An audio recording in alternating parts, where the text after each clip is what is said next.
Welcome back, Star Wars fans and prop makers. And hey, if it's your first time here, welcome. My name's Elvis. I am a big nerd and love Star Wars. I like to make props like helmets, armor, sometimes full cosplays, and I also like to do a lot with lightsabers too on this channel. But if you're a nerd and love Star Wars like me, you're in good company. Feel free to hit the subscribe button and check out some of this content. By the way, you guys can also find me on Instagram, the Mandalorian. I like to post like update progress photos and stuff on Instagram, and then use YouTube for a little more of the full-length content. But yeah, you can find me on Instagram too. But anyway, okay, let's get started. Today we are working on this brand new model from Mystery Makers. Super cool concept. We're looking at a Punisher logo mashup with a Mandalorian helmet. You can see the Mando ears and the mohawk. But yeah, super interesting model. And I'm going to paint this in chrome, and I thought I'd just kind of focus on that in this video. So you can see, like, I've already done all the finishing to get this ready for a gloss coat. But if you're interested in more of the how do you take a 3D print and make all the lines disappear and get it to this state, I think 2 really good videos in the past that they're pretty decent. Let's see, there's the Making a Mando, and I have a video on how to use 3D printer resin to finish helmets as well. It's on this Praetorian helmet that I made. But those are pretty good videos. You might want to check those out. But anyway, skipping those steps today, we're just starting in final primer. So on this helmet, for the paint job, what I'm thinking is doing like a chrome paint job. So looking at the helmet, I'm thinking like chrome the whole thing, and then do the skull in white. And I kind of want it to look like war paint, like kind of like messy looking. And that's it. It'll be a super simple paint job, obviously some weathering. And then depending on how the cheeks look, if it needs a little more of that silhouette look, I might do the cheeks black, but we'll find out when we get there. To do the chrome on this, I'm gonna use a brand new product called Ultralumen by the Digital Armory. I have mentioned them on this channel before. I've used their Duralumen product on the giveaway helmet that I made, the Mando helmet that I made and gave away. I think I used Duralumen on that one. But anyway, this brand new product is supposed to be super chrome-like. You know, obviously you have to have a really nice finish, and then you have to put a really high gloss coat on it, like a 2K gloss coat for this product to work on it. But yeah, I think this will be even more chrome-like than some of the other products I've used. I'm expecting to be almost like mirror-like.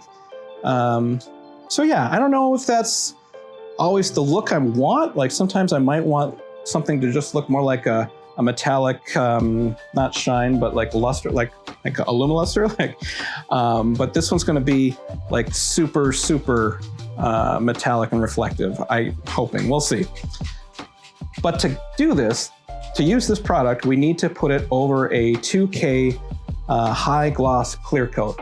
Now your primer or whatever color you're starting with can be white, it can be gray, it can be black. I've heard lots of different ways of using it. I am going to use it over just the black primer because, I don't know, that's what I'm used to. So let's get started on this 2K clear coat. So before you start on anything 2K, you kind of have to do a lot of prep work. See, this is a product that you mix a catalyst into and it hardens, and it gives the product a very quick shelf life, right? So once you mix it, you don't have a long time to use it up. So just kind of make sure you get everything ready first. So let's talk about those things.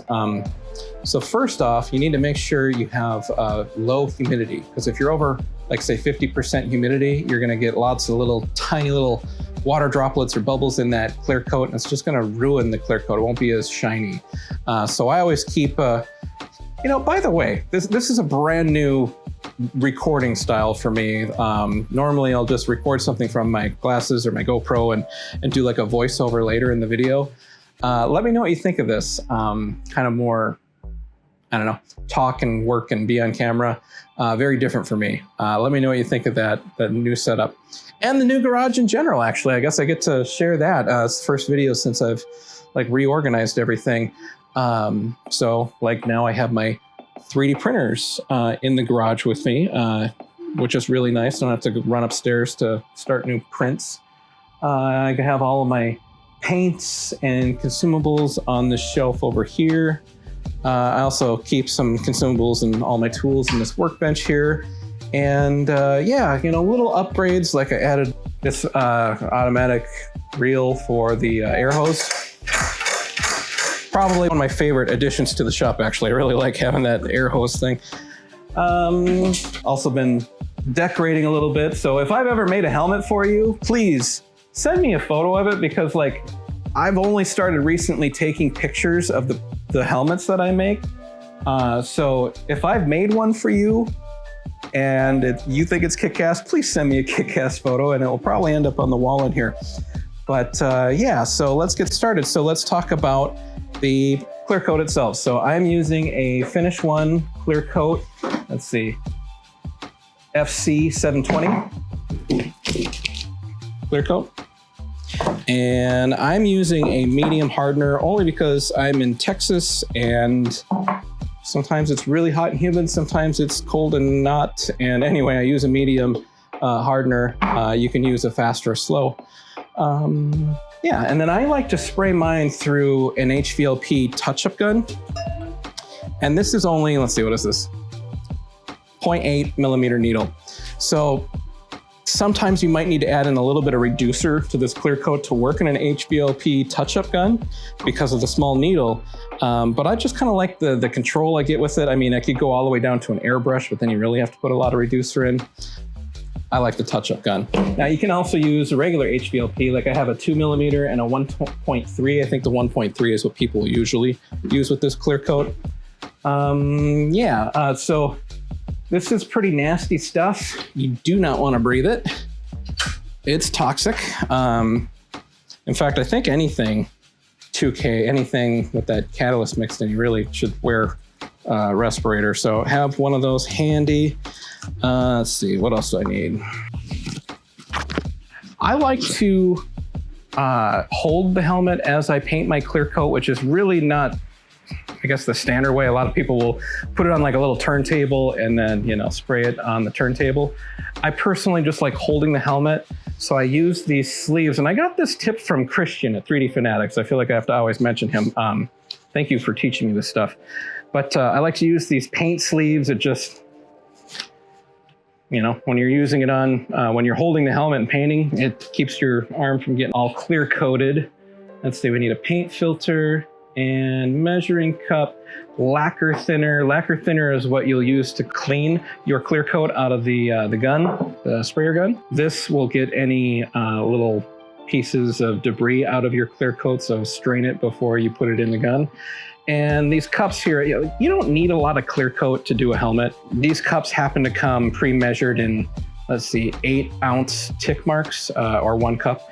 I like using these only because it's really easy with the predetermined measurements on the cup, but you really don't need, like I'll have to use 1 ounce hardener to 4 ounces of the Clearcoat.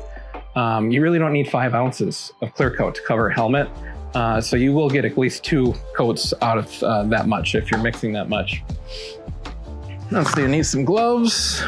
And what am I not thinking of? Dust is like your enemy when you Clearcoat something, because you'll see a piece of dust land on that Clearcoat and it creates this little ripple, and that really sucks. So once you've, before you start painting, I use one of these tack cloths to get all the dust off of the surface before I Clearcoat it. And then after you've Clearcoated it, it's good to have like a dust-free environment to go set it in. So if you happen to have like a little tent that you can set up, some people will use just shelves like this and just put some plastic around it, just so it has a safe place to sit and not have any dust land on it. I personally just bring it into the house in the dining room, which almost never gets used.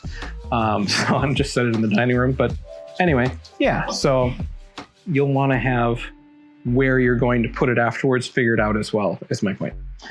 Okay, let's see, we'll get the air.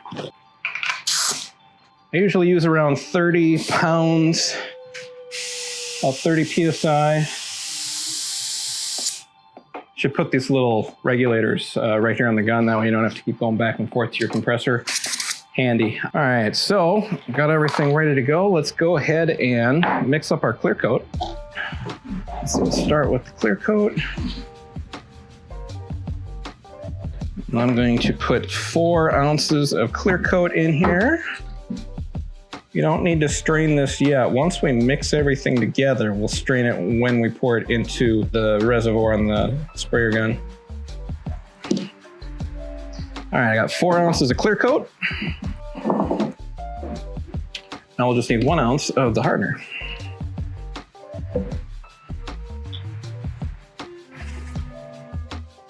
Okay, I'm also gonna grab my medium reducer here, and I'm gonna add maybe just like a ½ ounce of that, not too much. That's good. It's usually all I need.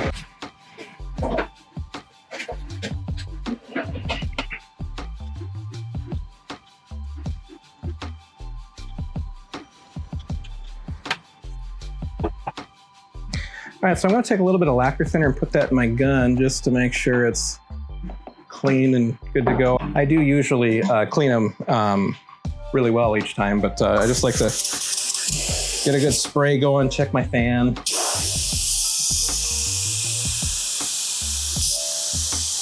I'm gonna close that off just a little.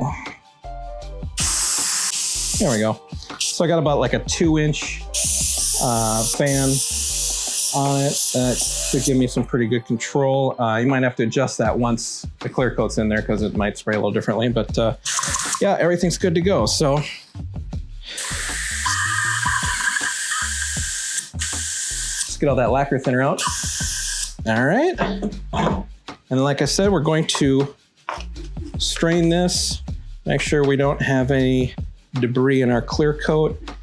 A lot of times you might have little hardened pieces from the hardener that will get in there just because it's hard to put that cap on and off without getting any hardener stuck between the cap and the bottle. But yeah, I'm just gonna use about half of it right now because should be more than enough to cover the helmet at least once. All right, so now I'm just gonna step outside because you don't wanna do this indoors. In fact, I like to set up a couple of fans just to really blow everything away too. So let's go ahead and step outside and we'll get this going. Okay, I think we're all prepped now. So I have my setup now at the front of the garage, and I have a couple of fans that are going to suck the air out and up. Here, let me show you what that looks like. So I'm at the front end of the garage here. I got 1 fan on the table that's gonna suck this air out. And then I got 1 fan on the ground here that's gonna blow it up into this tree and into the sky. I'm not so sure how loud these fans are gonna be with my mic. But anyway, that might have to end up being a voiceover, but hopefully that Premiere Pro AI audio fixer thing will be able to fix it, but we'll try anyway with the microphone on. Okay, so I'm gonna turn on this fan. Turn on that fan. I'll wipe this down one more time with the tack cloth, just make sure we're all dust-free. Speaking of dust-free, I just remembered that I had this little paint tent, like a Wagner paint tent or something, and I set it up on this table here so I have a place to put this that will be dust-free after the clear coat's on there.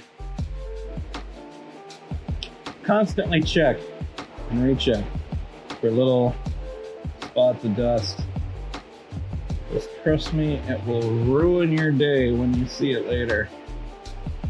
I think we're good. Okay, so I normally will set up a light as well.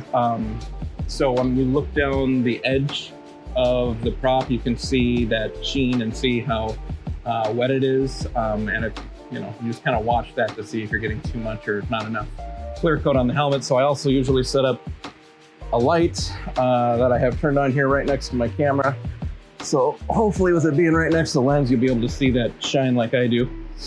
Yeah, here we go. So fans are on, respirator's not. All right, here we go. I do a somewhat lighter coat on the first pass You can use the air to just check one more time for little pieces of dust before you go. So you want to do passes like so, and then go over that like halfway again. So let me just show you one here. So if I go one pass there, and then I will go slightly over it.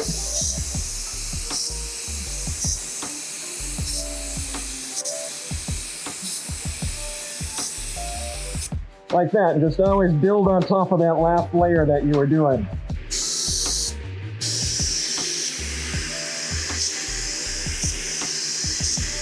You also want to not press the trigger or let go of the trigger while you're aiming at the prop. So go across, let go. Start, go across, let go. So you want to make sure you're doing that too.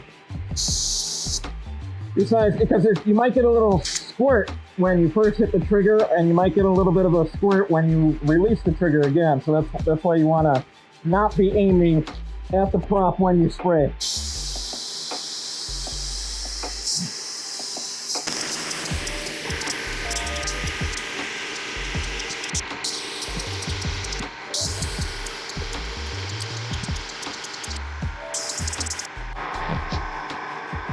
Okay, we got one coat of gloss on the helmet now. We're gonna let this sit for like 10 minutes. We're gonna let all of this kind of flash off and dry a little bit, and then we're gonna do another coat. So be right back. Okay, it's been about 10-15 minutes. Let's check on our prop. She is looking pretty good. Yeah, I think we're good to go with another coat here. All right, so put this here.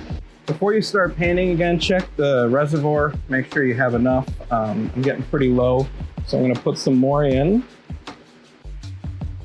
And then if your little filter has like hardened clear coat on it, you might need a new one.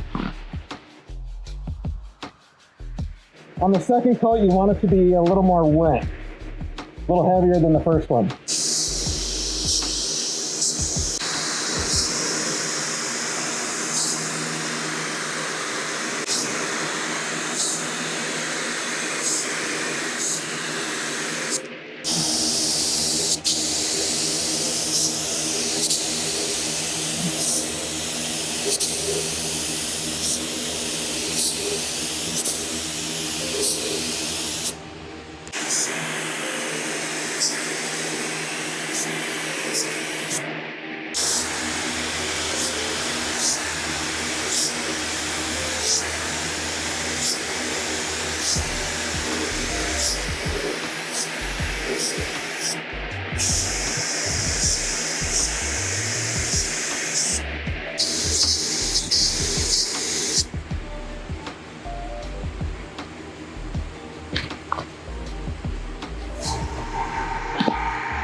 Okay, so when you're all done, you can throw away your filter, obviously, and then just pour your clear coat back into your mixing cup.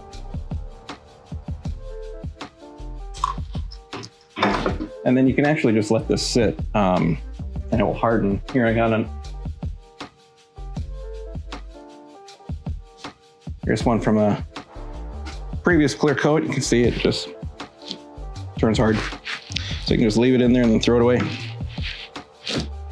And then let's start cleaning the gun out with lacquer thinner right away, just to get all that clear coat out, because if it hardens inside your gun, no good, no good. And then when I have the gun all clean, I just leave a little bit of extra lacquer thinner in there, throw the lid on, and then if it flows nice like that, then you know that it's clean and ready to go for next time. So we're all set for the next time we have to use the clear coat. Okay guys, our clear coat is all dry. This one's been sitting for about 6 days actually, because my Ultralumen went lost in the mail for a little bit. But normally I give it about 24 hours to let these dry and fully harden and cure. Turned out really good. Very, very happy with the clear coat. I have to admit, I did get a couple of pieces of dust up in the top. Turns out my paint tent was far from clean and some debris fell. So yeah, make sure you put it in a safe place, safe, clean place when you set it down. But you know what? This is going to get all kinds of weathering on it, and these little tiny imperfections I think will blend right in. So I'm not too worried about that. But let's go ahead and start with our Ultralumen. Probably a good time or a good place to remind everyone I am not a professional. I am a extreme hobbyist, I guess. But I did watch Barbados Rex video, who, if you've never seen Barbados Rex YouTube channel, you should check him out. He reviews lots of like airbrush paints and stuff like that. But what I remember from watching him use his is he did light coats, kind of flash dried, force dried in between coats, and it started from like kind of a warm chrome to kind of a cool chrome. So starts out goldish and with more coats turns more silverish. But anyway, that's as much experience as I've had with Ultralumen so far as watching that one video. So this is going to be a little trial and error. I have prepped just a couple of things here. I got my gloves, some grease and wax remover, tack cloth, and my HVLP Touch Up Gun again.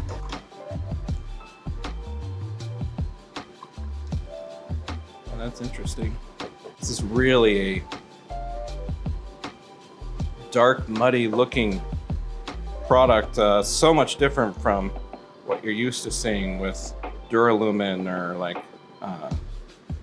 Aluma-Luster. Very curious to see how this works. All right, I'm gonna take just a little bit of wax and grease remover and wipe down the helmet quick. Get all my fingerprints off of it. And any other oils that might have transferred from my hands. And just like before our clear coat, we're gonna take our tack cloth and just kind of try to get any little pieces of dust or lint flying around. And then you can also use the air to blow away any dust right before you paint as well. And here we go. Suppose we'll start on the back here in case I mess this up. Whoa. Oh man, that's interesting.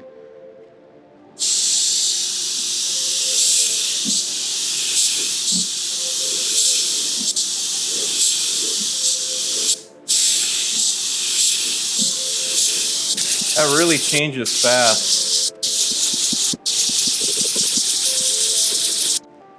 All right, black, chrome, look at that, isn't that amazing? Huh.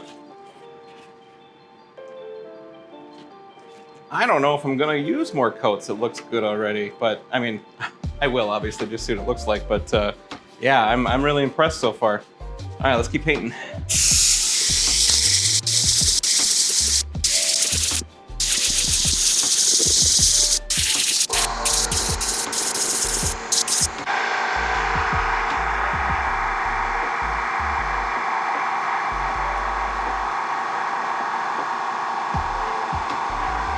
So yeah, coat one, holy cow, I'm kind of impressed at how easy this stuff is to paint and how nice it looks right out of the bottle. It gives it like a really, really high polished chrome look. Very, very mirror, very, very reflective, right? Like, hi, you can see me. Very cool. So let's go ahead and give this thing a second coat. I am pretty impressed with how it looks already. But yeah, anyway, I want to give it one more coat just to see how that changes the color. I can tell it looks slightly warm, but it's nowhere near what I thought it was going to look like after the first coat. It still looks very chrome-like, but let's go ahead and do a second coat and see what happens.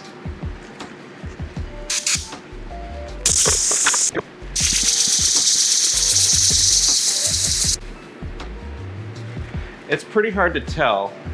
But so this is the first coat, and this is the second coat. So if you look at the reflection of my garage, you might see the door The garage door looks just slightly yellowish and just slightly lighter here. In fact, almost looks brighter on that side too. I'm looking at the ceiling. Yeah, you know, the second coat does make everything a little brighter too. And it looks clearer too. Yeah, okay. Second coat definitely brings up the reflectivity even more. Okay, now let's keep going.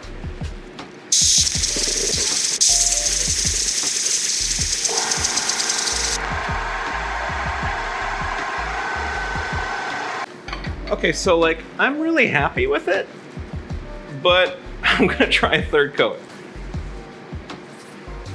Because why not? I'm just curious. What will happen with a third coat? Let's see how shiny this thing will get. Yeah, still getting more silver. So,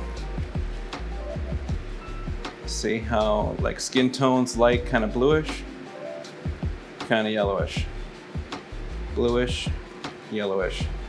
So that's what that coat does. That third coat just brings it a little bluer, a little more silver.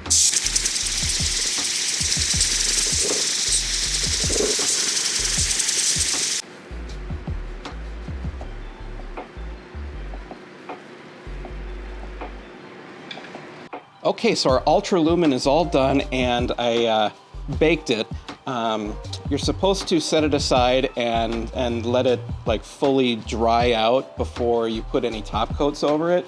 Mine's been sitting in a 90-degree closet. I'll throw some video here. I just threw a little space heater in my closet and let it bake that way. I guess you don't have to do that. You could let it just sit for like a week at room temperature and it'll be fine. But anyway, it turned out amazing. Like, I love this, the look of the chrome. It's like so shiny. But here's the thing, it's super fragile. Like it's like if you touch it, it's gonna come off the helmet. So in fact, there's a spot right here in the back. I'm gonna try to be super careful. Might be able to see it down in that corner there, but I accidentally touched it and it came off. And so anyway, just know that the Ultralumen is like a kind of like a fragile paint job until you get the top coat on it. So I don't want to handle the helmet too much. I've already done enough damage. I'm just going to go ahead and jump into my 2K clear coat. I got it all mixed up. Just need to turn on all my fans, and then once this has the 2K clear on it, then once it's dry, we can handle the helmet and don't have to worry about that chrome coming off. So here we go.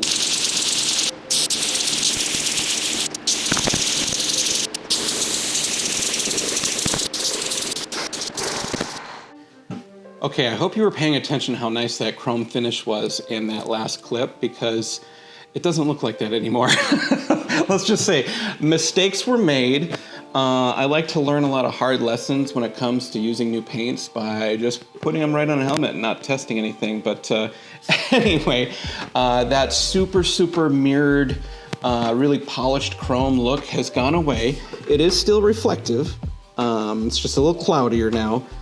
And yeah, so anyway, I'm thinking about changing this up a little bit. Originally I was thinking like Jedi Vigilante, but I'm watching Skeleton Crew. It's been out for a couple weeks now, and I'm thinking Space Pirate, right? Like skull, pirate, space, helmet, I don't know. Anyway, so Space Pirate, this thing's gonna be so weathered that you're not gonna see a lot of the chrome. You'll be able to tell that there's like chrome underneath. So anyway, all that's to say is I think we're gonna continue forward. Let me know if you think I should make a video on Ultralumen, because I did learn quite a few things. So for example, after you spray on the Ultralumen, I did 3 more coats and just kind of went to town, and I have so much Ultralumen on here that it was literally sitting on the surface. So when I clear coated it, it pulled those particles off the surface and up into the clear coat, which gives you, well, it almost looks like orange peel, but it's not. It's just the like, this is smooth. Like, this is really nice. There's no orange peel on this, but it lifted those particles up into the clear coat, and it gave it that uneven surface look within the clear. And I also used a regular mix 2K clear coat, and you should dilute it to have a very thin clear coat on top of this, which also helps those particles stay rested and not lift up. But yeah, so anyway, it looked really nice, and it still looks good. We're gonna continue forward with this, but yeah. So for the paint job, I don't really know what I'm doing yet. So what I will do is I'll throw my GoPro on my head here and do like a time lapse of the paint, because I don't have a plan of attack. I'm just gonna start doing stuff and see what happens, see what it looks like. But yeah, let's go ahead and paint this guy, guys. Here we go. I ended up taping off the helmet, and I wanted to have that skull have like a really textured, old looking paint, like it's been painted years ago and it's never been touched again, but it was like a really heavy paint that kind of remained. So I used this crackle paint that really gave it a nice texture. And then after that, I thought I hit stop on my GoPro and I recorded hours of nothing. And then I painted the rest of the helmet. And when I went to record, I actually stopped it. So yeah, mistakes have been made in this video. So that's the life of a content creator. You know what? It's a hard thing to do, making videos. In fact, if you watch a video today or sometime soon and you really like the content, why don't you go ahead and leave a comment on that video for them? Leave a thank you to that content creator for doing what they do, because it's frustrating. It can be very frustrating, not only just trying to make stuff, but make it in such a way that you film it and can share it on YouTube. So anyway, I've barely held on to my sanity in this video. But here is the helmet all painted and weathered and all done. You can see the crackle paint on the front really gave it this nice texture. Makes it just look really, really old. And it took all of the different weathering colors really nicely. I did the caramel colored airbrush paints and all of the corners and crevices to give it that kind of like dark look in the corners. And then lots of acrylic weathering, and I even went pretty wild in the back here. We got lots of stuff going on, and then I even did some corrosion going up the side here. But yeah, boy, this helmet has been a journey. But it did turn out pretty badass, didn't it? So this is our Space Pirate. I ended up putting some like T-visor up in the eyes for the lenses here, and then in the front I did like a nylon sock. I just cut it and then glued it up in the front. So if you look at really close, you can see kind of like this netting look, which I don't hate, because it kind of just looks like there's like a vent there. But once you're wearing it, it's so dark you can't even see any of that. It just, blacks it out. So happy with the way that turned out. But yeah, so that's our helmet. The Ultralumen, like I mentioned earlier, kind of lost its reflectivity, at least that super mirror look on the chrome, which in the end, I'm actually kind of happy about, because it really just kind of gives us the impression of metal, not so much chrome. And I don't know, I think I really liked the way that the finish on the chrome ended up looking, because it just kind of gives it like this nice metal look. What do you guys think? But yeah. Hey, if you've made it to the end of this video, wow, this was a long one. I appreciate you. Please leave a comment. Let me know what you think of this, what I should do next. You like that recording style of videos? Anything, leave a comment. I just love comments. All right, guys, thank you so much for joining me. Thanks for joining another make, another build, and another YouTube video. So appreciate you all. May the force be with you all, and I'll catch you in the next one. Bye, guys.